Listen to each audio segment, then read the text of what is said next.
Hi, I'm Laura D. Pusey, the founder of Dipism, Death in Practice. And this is the channel where we are talking the things on dying, death, life, and grief.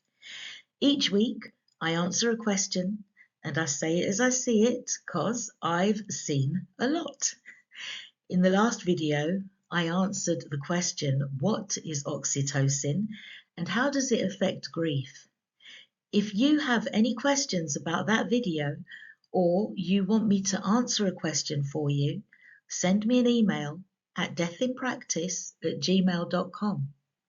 Okay, let us now open the veil of luminescence.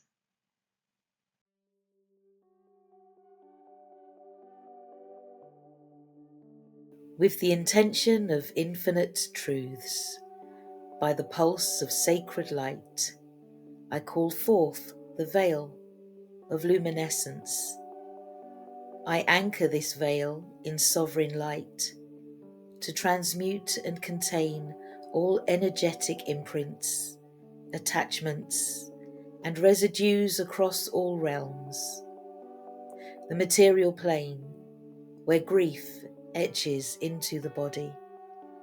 The emotional plane, where sorrow swells and purges. The mental plane, where stories of loss seek resolution. The astral plane, where echoes of the departed linger. The interdimensional corridors, where ancestral and cosmic threads intertwine. The parallel universes, where grief and grace mirror each other. This veil, woven of remembrance and radiance, is encoded with clarity to discern what is yours and what is not. Containment to protect your field. Compassion to honour the sacred work of grief. Transmutation to alchemize pain into wisdom. Let this veil shimmer between worlds, holding space for the divinity of each soul, the teachings where presence dissolves suffering, the soul's awakening where death births depth, the healing where grief becomes grace. This veil is not a wall but a sacred membrane, allowing only what aligns with truth, love, and remembrance to pass through. By the breath of the infinite, by the pulse of the sacred, I seal this veil with sovereignty and light.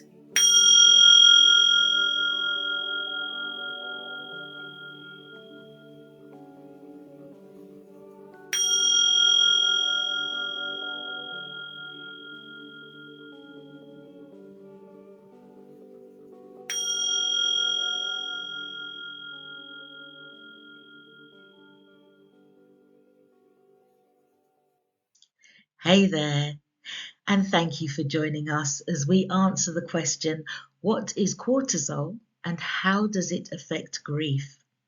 As always, I invite you to do your own research, and this is just a starter to your journey of knowing yourself better so that you can navigate your body with more awareness and control your external life experience in this ever-changing world.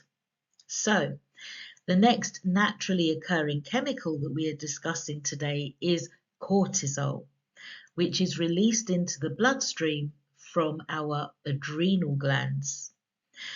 I'm not going in any particular order. I'm just breaking the chemicals down because I often say that our hearts, minds, and bodies grieve when we experience any kind of loss or upset.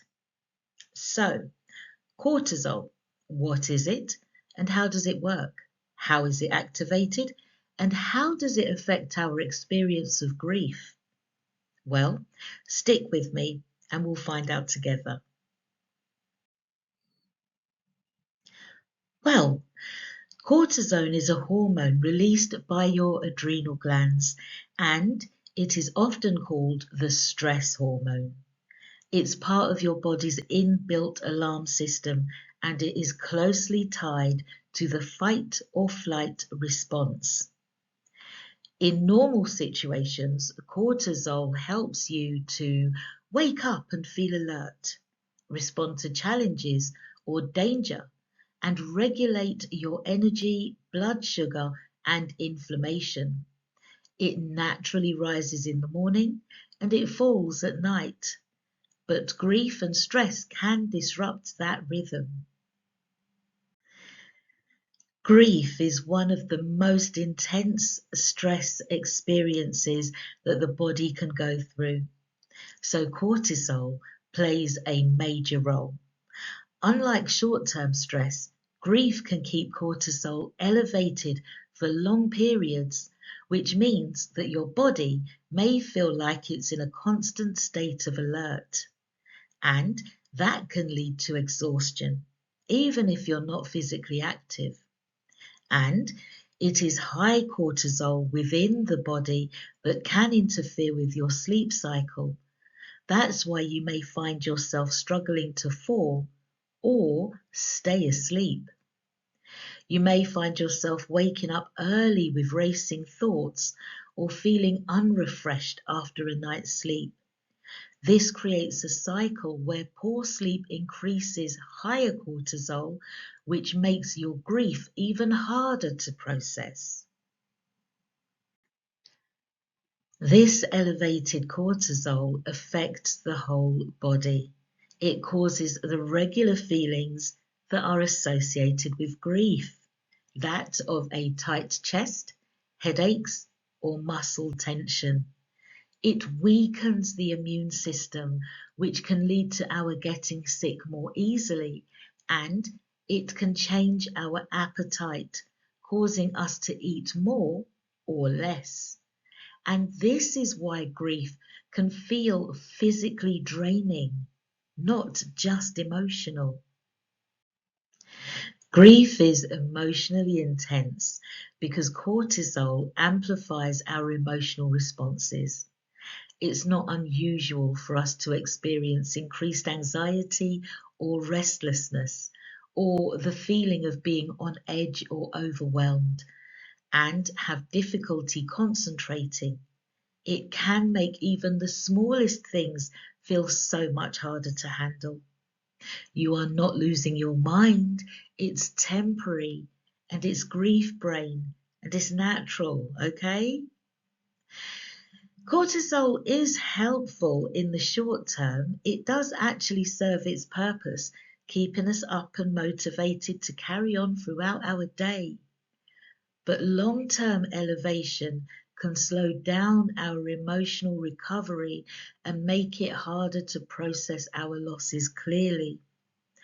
And because it is part of our body's inbuilt alarm system and so closely tied to the fight or flight response, it can keep our bodies stuck in survival mode.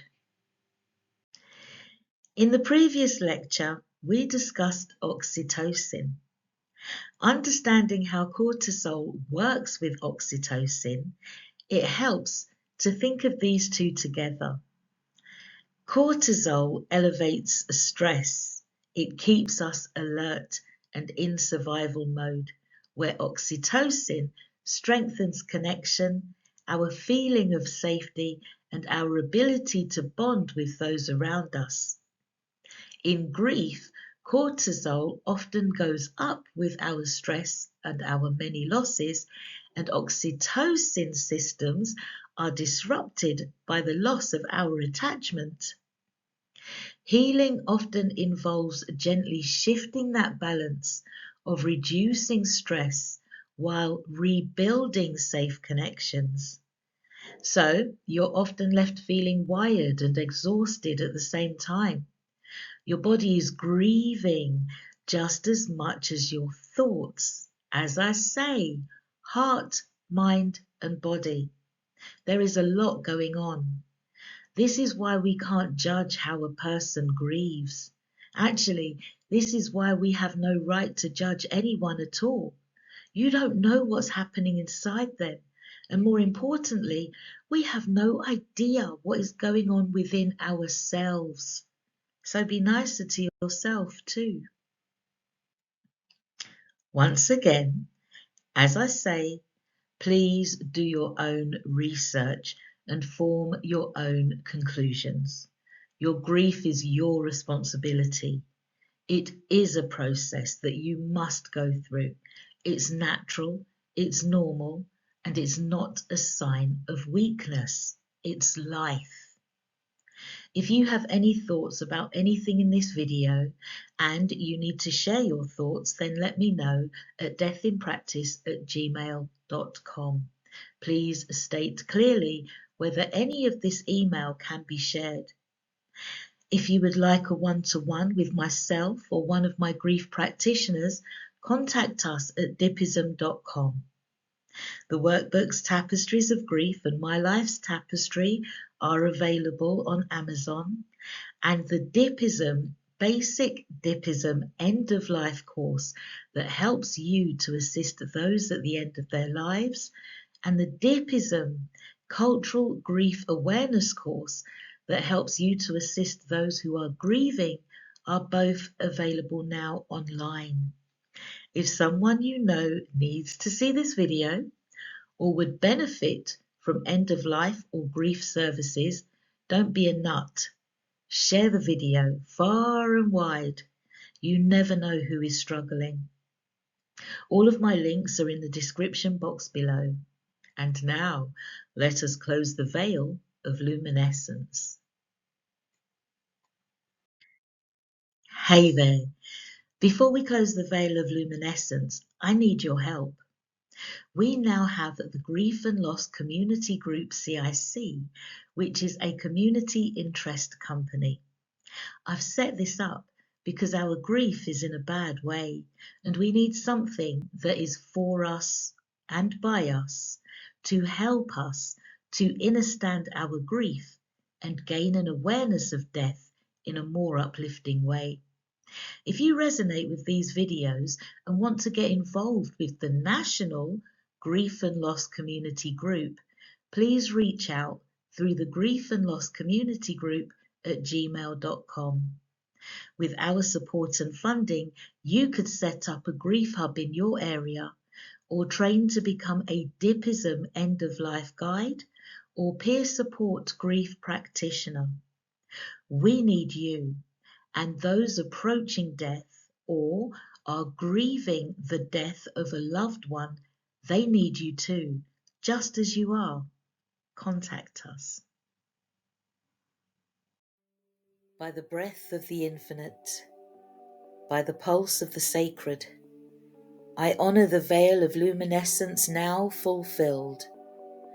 This veil, once summoned to transmute and contain, has held the field with clarity, compassion, and sovereign light.